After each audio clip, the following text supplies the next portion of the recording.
If you want to eat healthier, don't keep junk food within reach. If you want to study more, keep your phone in another room.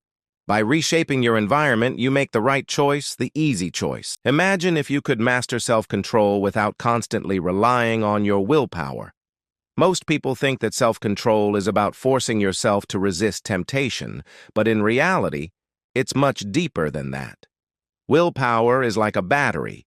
It drains over time, and the more you use it, the weaker it gets. See, that's why so many people fail when they try to use pure discipline to fight bad habits or make positive changes.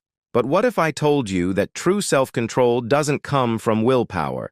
It comes from building systems, habits, and mindsets that make discipline almost automatic.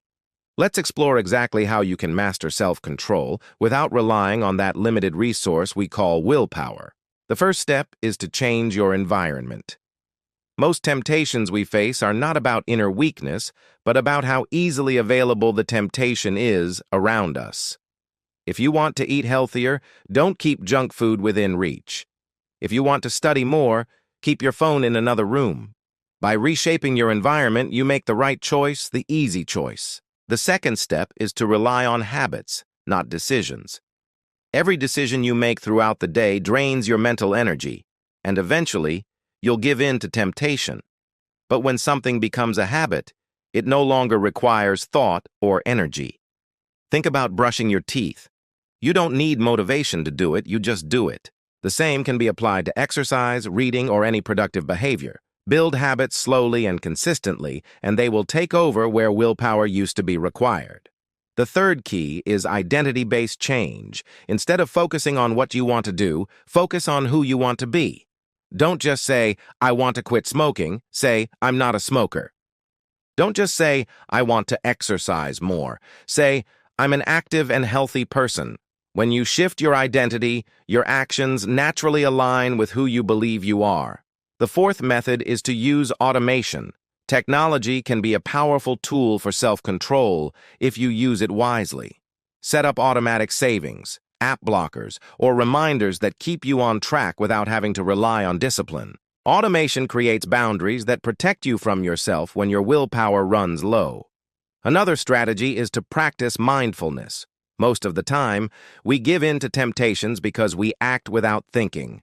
Mindfulness helps you create a pause between impulse and action.